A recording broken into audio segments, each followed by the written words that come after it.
शमशेर,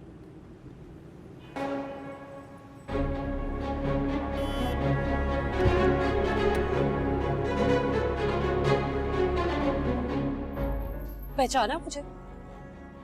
जी आप कौन? मैं वही हूँ जिसकी जगह इस वक्त तुम बैठी हुई। Excuse me? ज्यादा बनो मत। मैं और शमशेर एक दूसरे को पसंद करते थे, हमारी शादी होने वाली थी, फिर तुम बीच में टपक गए। आप सब पागल तो नहीं है? शादी करनी है ना आपने इनसे? जाएं कर लें। मैंने आपको आपका शमशेर वापस दिया, पीछे ही खड़े हैं।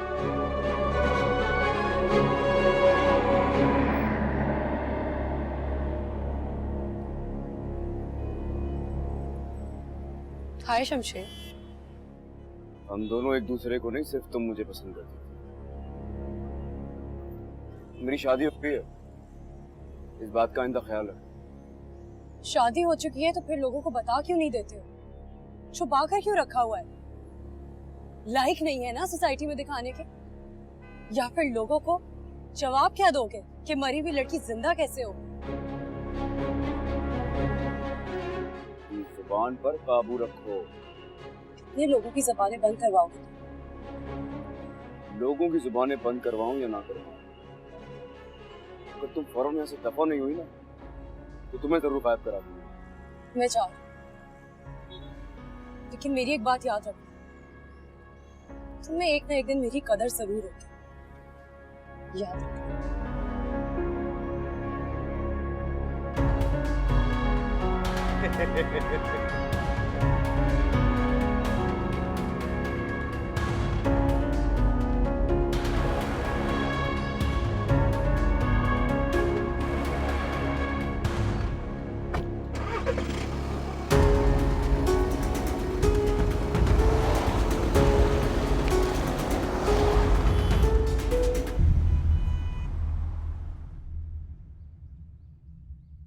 तुम सोफिया की बात का बुरा नहीं मनाना।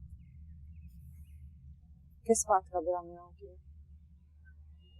जो कुछ उसने कहा सच ही तो कहा है। मैं तुम्हारी सोसाइटी में उठने बैठने के काबिल नहीं हूँ, बल्कि तुम्हारी के तो अपनी सोसाइटी में भी मुंह दिखाने के काबिल नहीं रही। मैं किसी लायक छोड़ा ही नहीं। मुझे बस दूर जाना है तेरे दिल से, निगाहों से गुजरना ही नहीं मुझको तेरी गलियों से, राहों से।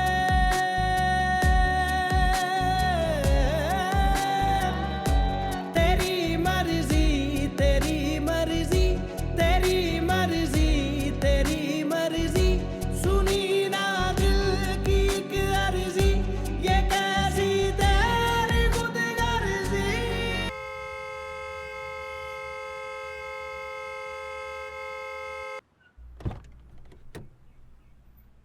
क्या कसूर है मेरा? कितनी बार तुमसे गए, आने से पहले कॉल कर दिया करो, मैं बाहर आ जाऊंगा। सारे मरेदार को डिस्टर्ब करना जरूरी है क्या? बैठ जाओ, कुछ बात करनी है।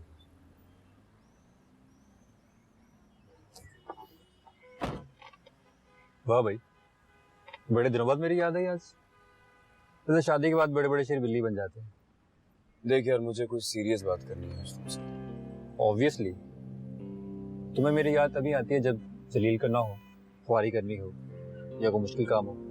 वैसे अब तो शादी हो गई है, आप क्या प्रॉब्लम है? यही तो समझ नहीं आ रहा है। मतलब प्रॉब्लम ये है कि कोई प्रॉब्लम नहीं है? पता नहीं यार, बस मेरी बात गौर से सुनो। बाबा साहब और भाभी का बिहेवियर महक के साथ बिल्कुल भी ठीक नहीं। शायद इसलिए महक का रवैया मेरे साथ ठीक नहीं है। सारी दुनिया को ये लगता था कि महक मर चुकी है, लेकिन आज की हकीकत यह है कि महक मेरे साथ है, मेरी बीवी है, जिंदा है। अब जो कोई भी मुझसे मिलता है मुझसे ही बोलता है कि मुझे बेवकूफ बनाया गया, ऐसा कभी कुछ हुआ ही नहीं था। सब मुझे बेवकूफ बोलते हैं, लेकिन मुझे ऐसा नहीं लगता। मैं जब भी महक को देखता हूँ मुझे हर बार उससे मोहब्बत हो जाती है। इसलिए मैं चाहता हूँ कि एक बार ही सही लेकिन सबको पता चल जाए कि महक सिर्फ मेरी है, मेरी बीवी है। ये रोज रोज का सरदर्द मुझसे बर्दाश्त नहीं होगा।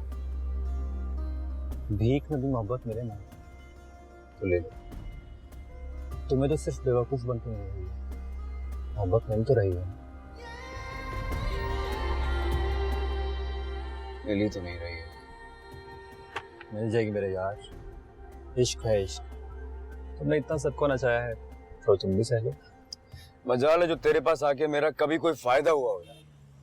देखो, अगर तुम सबको बताना चाहते हो कि तुम्हारी शादी हो चुकी है तो वलीमा कर लो, लेकिन हो सके तुम्हारे घर वाले इस बात पर नहीं।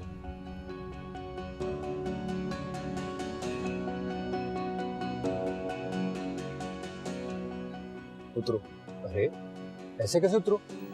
तुमने मेरी वलीमे वाली बात सीरियस नहीं ली? मैंने कहा उतरो। नहीं उतरना।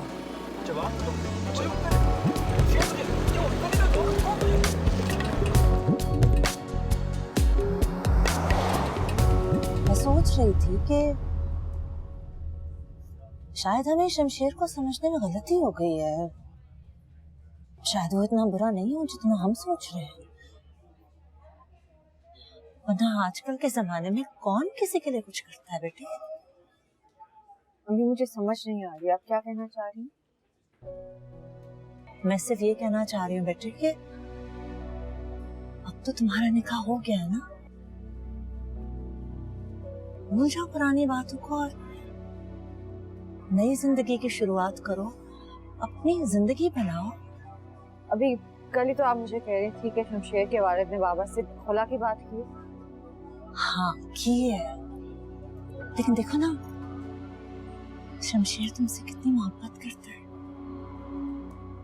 और कब तक उसके घर वाले तुम्हारे खिलाफ रहेंगे। तुम कोशिश करो, अपनी जगह बनाओ, तुम कबूल करोगी ना इस रिश्ते को महक, तो खुला की तो गुंजाइश ही नहीं रहेगी बेटे।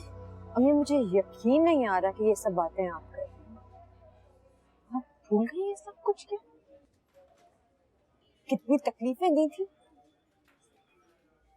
बाबा की इस हालत के भी जिम्मेदार वो हैं, उसके घर वाले हैं। क्या चंद पैसों ने आप महक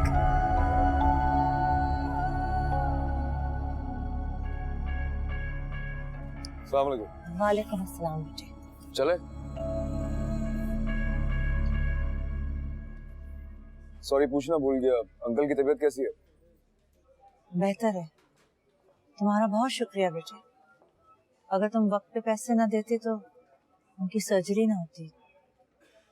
हम बहुत जल्द तुम्हारे पैसे लौटा देंगे। शुक्रिया किया, पैसे लौटाने की जरूरत नहीं है। किसी और चीज की जरूरत हो तो पूछ लीजिएगा। गाड़ी में इंतजार कर रहा हूँ।